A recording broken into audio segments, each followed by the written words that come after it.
Hi, it's Hazel. Welcome to my channel. This video is a follow-up to the one I did on dyeing paper and fabric with purple cabbage. So if you watch that video, you know that I sort of did a little peek here and there. But of course, you know, until something is totally dry, it's not a very reliable gauge of what's going on. So the way you see this stack, and this is what I got done in that one day, sort of in two batches. And this is exactly how I would have put it to dry, or not dry, but flatten out. May not be perfect, but you know, it's fine as far as I'm concerned. Now, I don't know if I said it the other day, but it bears repeating, even if I did, that one of the best and worst thing about paper dyeing or fabric dyeing is that you never know what you're going to get. Now, if you love surprises, if you love variety, if you like experimentation and happy accidents, then this will make your heart go pitter-patter. If you like precision and predictable results, you may be less thrilled with the whole process. At least the way I do it, and in my experience. That's the big disclaimer here.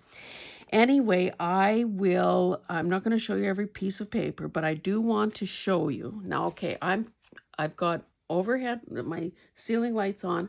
I'm sitting beside an east-facing window. I don't know, to be honest, what you're seeing, because of course I see the real thing. My camera, my phone sees, you know, its thing. And then, of course, the uploading process, and then whatever screen you see it on. So, who knows? Who knows what you're seeing?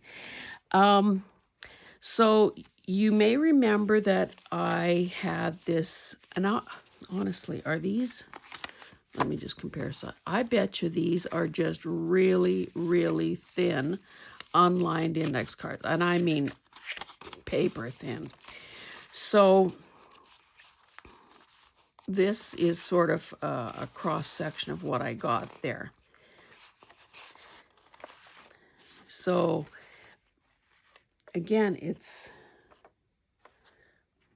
kind of hard to explain this color. It's almost a steel blue, grayish, tealy, I don't know. Well, let me just pick them up and show you. And the back is kind of a variety because it would have been sandwiched between something. So, you know, some almost has the tablecloth design on it. Some is more blotchy. But I like them. And for those people who are adverse to anything white, it's already got some color. So I'll just make a pile beside me. These, of course, are lined index cards. And, oh, I see I've got some of those other ones that mixed in there too. So again, you know, I've got everything from something quite mottled to something where the color was obviously a lot more intense. So there is plenty to choose from here. And even though the back is quite covered with color, it's light enough that that's not going to prevent anyone from writing on it. So that is basically what I got there. Now this was a brand new package of those index card dividers. So I was able to squeeze the whole package kind of down the center, and I'll just fan a few of these out. So you can see that there's a little more purple showing here. Again, it's, you know, different intensities. Some are fairly light, some are totally covered, like this one, this one. And again, the backs are similar to what you've seen before.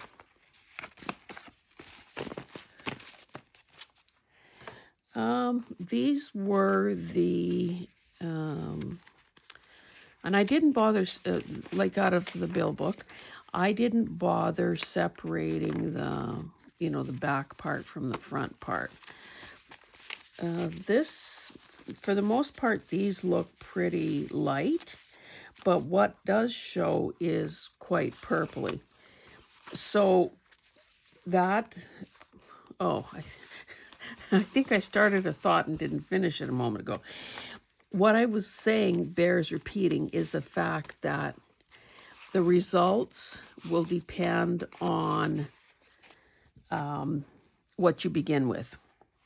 So just in the few things that I've shown you so far, this was totally the same batch of dye. Used the same method, you know, that squirt bottle. And so these kind of had an aged tinge to them to begin with. And you can see that it's quite a bit more mauvey looking than something else. So it depends on the type of paper, the color of the paper, probably the age of the paper, the amount of color that a person saturates something with. Okay, so on something like this, these are the envelopes.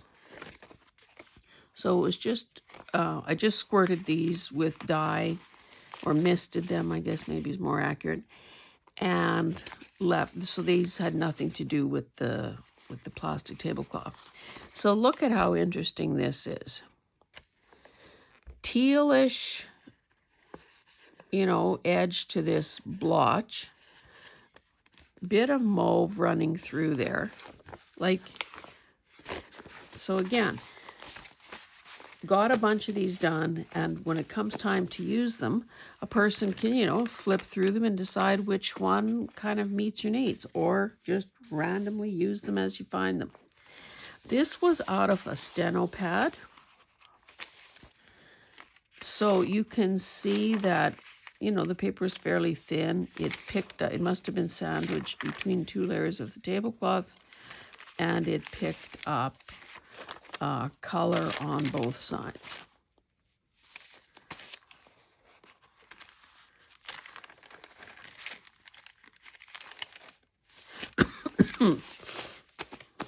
Okay, what do we have next?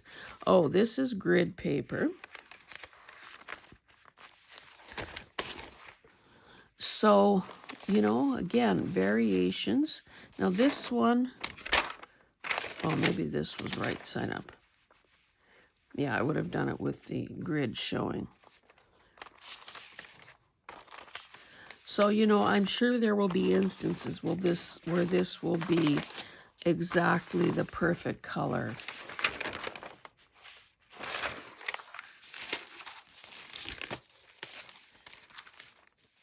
Okay, green analysis pad, I think it's called. So you can see on this one, I set down my squirt bottle, and it made a ring. So that makes me think, oh, I could certainly be doing that, you know, sort of that coffee ring look. Speaking of that, let me take a swig.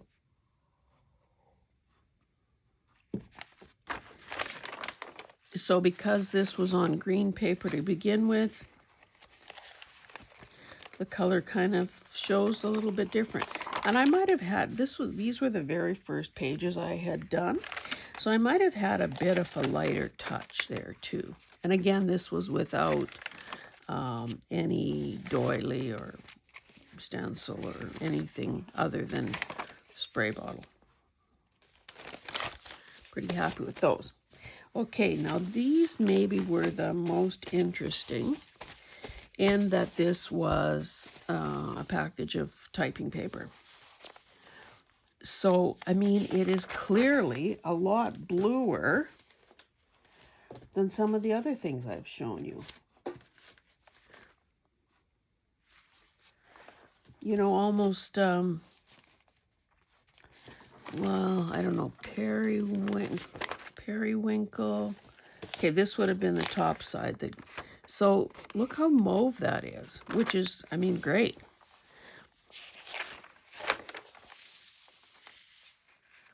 This was the edge of the tablecloth.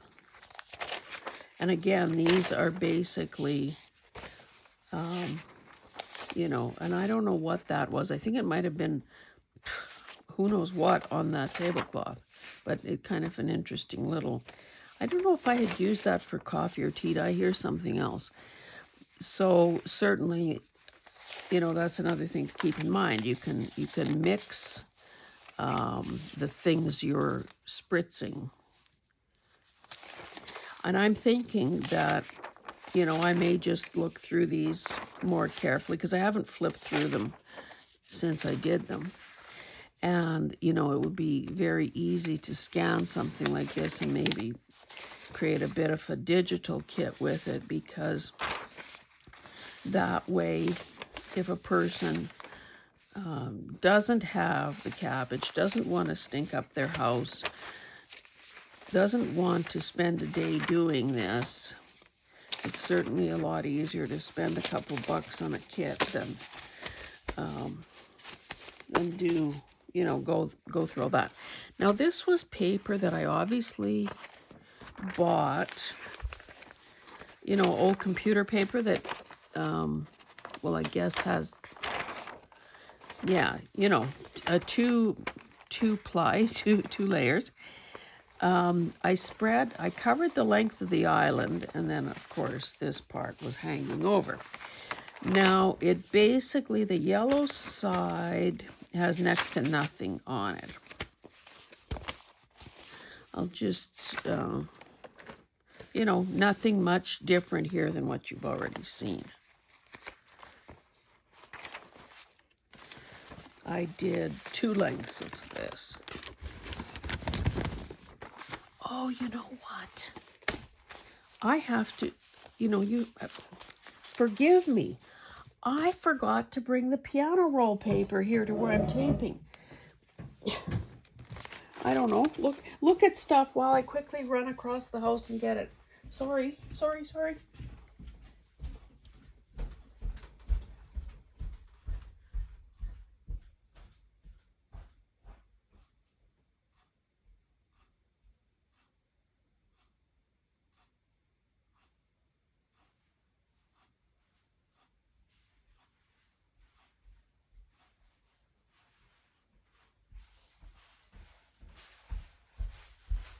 I'm coming.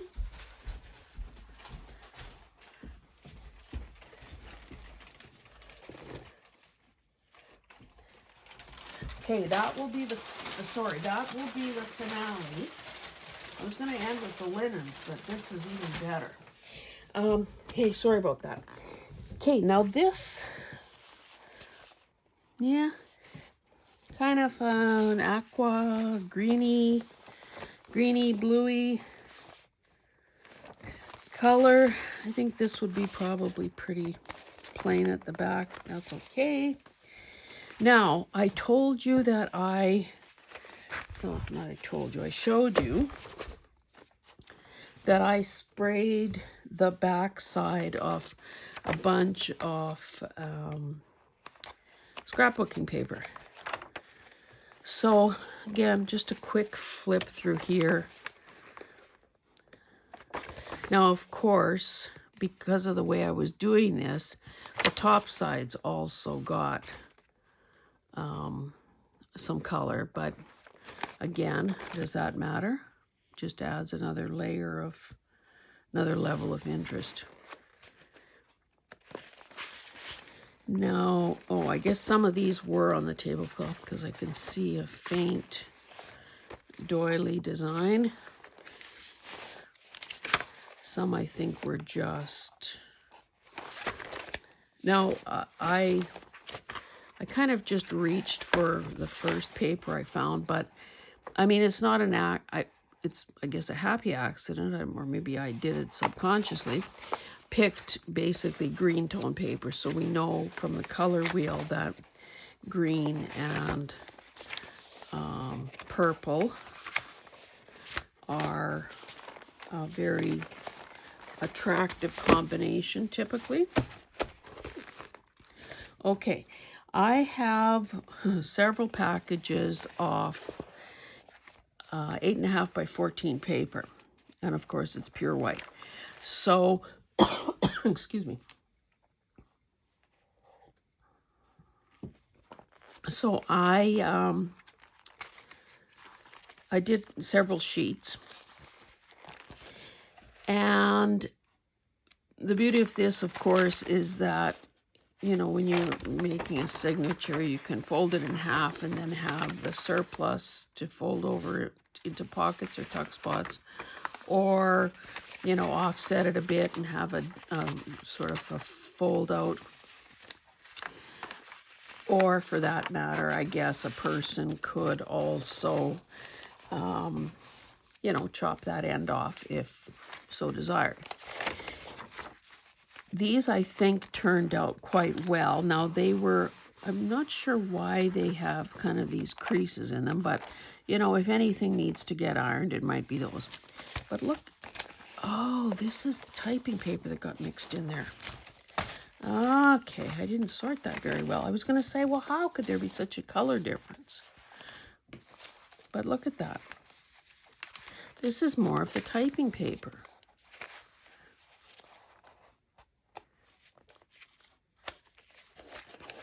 So that's what I mean about, you know, happy accidents, unplanned results.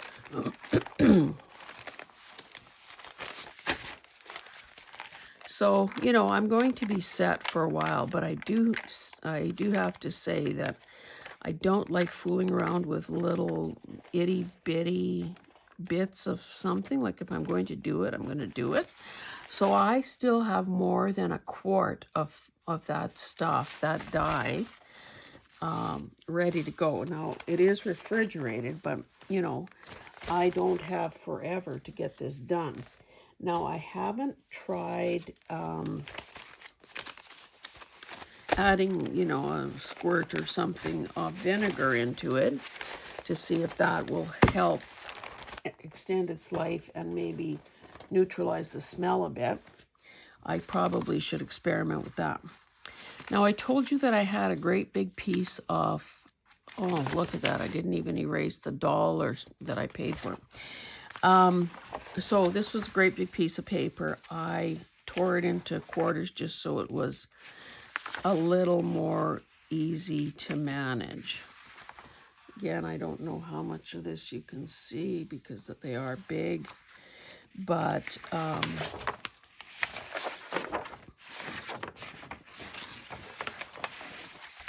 that's what I got there. Now, my plan was to then show you this fabric. So you may remember, let me get rid of this. You may remember that I did some cotton as well. Now, I really don't know. Do I have anything white here? Let me just take it. I don't know how white any of this is, but okay, let's. So you can see based on this white paper that this, well, hopefully you can see that this is got a delicate lilac mauve pattern to it. And it's a fairly big chunk of fabric. I should just flip it over and see which is the darker side. Anyway, so that is good. Now, I don't know. Let's see. Let me give it the old sniff test. You know what? It doesn't smell. So I'm just thinking that maybe I could iron it, and that would probably heat set that. Okay, now this was the other piece. This was a pillowcase that I just basically opened up. Again, there's the comparison to some paper. You can see, hopefully you can see more of the design here.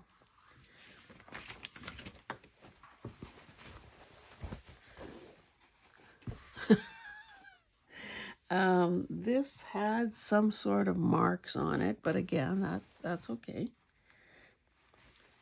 I don't know what this is, but again, there is plenty to work with here for whatever purposes a person might choose. Maybe I'll just leave this here as a backdrop. I'll be better than that bright green mat. I'll also show you the what do you call it? Oh my goodness, what do you call this stuff? Keep forgetting. Oh, look at this. Now, I told you, or I showed you, that I had this stuff just in a 4-cup measuring cup. And basically, you know, squeeze the color out of it and leave it wadded up like that to dry, because it does interesting things to it.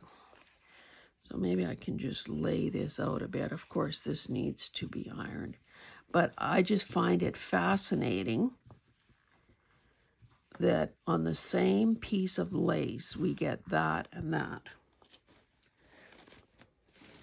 What else have we got here? This might have been, since this is the least creased, well, I was going to say it might have been the first one I did, but who knows? I don't know anymore. Again, variations in intensity of the color.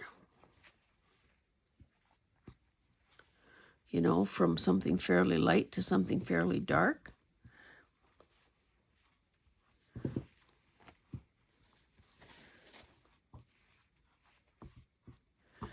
This same sort of effect here. You know, there's something really dark, so there must have been a concentration of color there.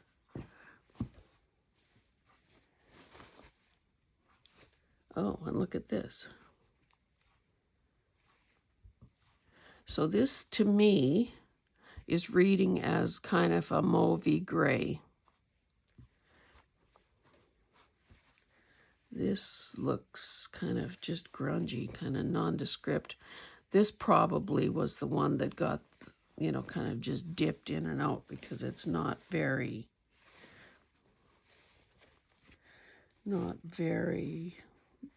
much there at all. And then this was the that heavier kind of twill almost. Oh, that's the wire poking out. So again, gradations of color. And of course, a person won't really know what this looks like till I get it ironed, which will probably be a challenge since this is so very creased. And then this was that final piece that was, but again, really, you know, variations. Okay, now for the finale. The latest, the greatest, the best thing ever. I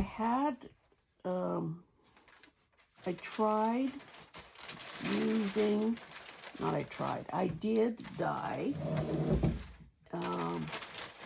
piano roll paper. So the first piece that I showed you was quite modest in what I tried. This was the start of the roll. And I love this so much. And I don't know if it's my imagination, but I almost feel like the dyeing process has added some strength to it. And that's probably not a scientific possibility.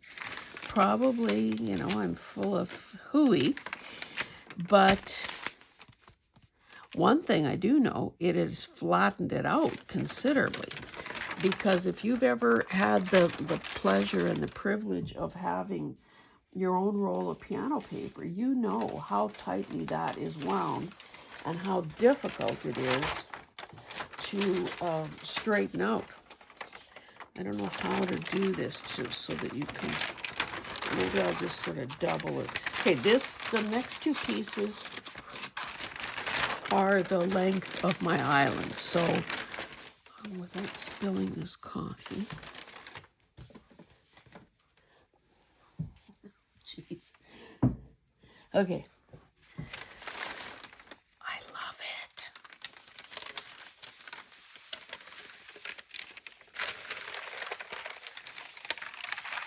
No, I must have, when I set this down, I spread this out in the living room too. Once it was mostly dry, I guess I kind of creased it there. But is that not wonderful? And the back is just incredible as well.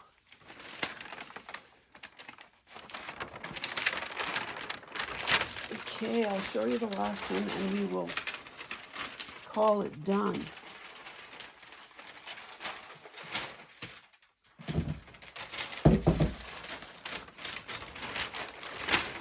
So, of course, these two were done at the same time. I put 2 lengths across the island, and then down the middle I had those index cards. Soak it up, people. Unbelievably beautiful.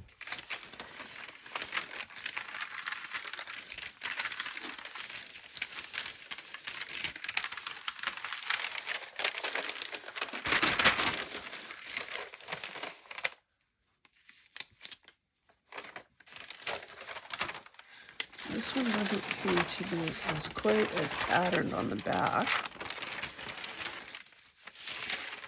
But still, can you imagine? Now, of course, these things, I believe, are 11 inches wide usually. Yeah, 11 inches. Oh, so a person, to get the most out of this, well, why don't I just do that? 11 by... This is kind of unwieldy.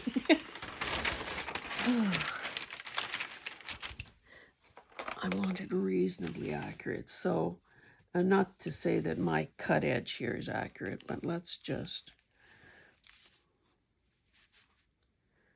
well, let's just make it, say 10 inches. And I'll just quickly tear this.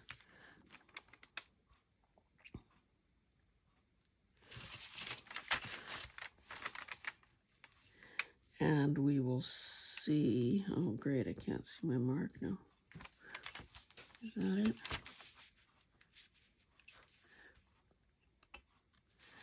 it? We will see, we'll have a better idea of what this might look like as a signature page. Still have to be a bit gentle where those holes are.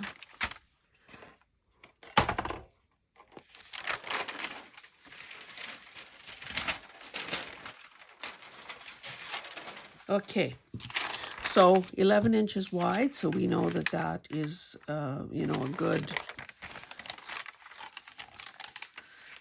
oh, see now this fold will be on probably a line of perforations.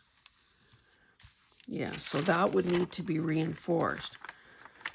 But it is,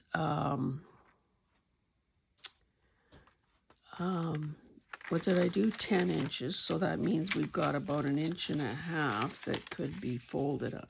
1.5 inches or more. That could be folded up to have 2 built-in pockets. Now, on something like this, it would be quite easy, at least, I was going to say it would be easy, but then you lose the effect of the holes. Easy to reinforce on the inside because no one is going to probably ever be opening that up. So imagine that beauty in your book, in your journal.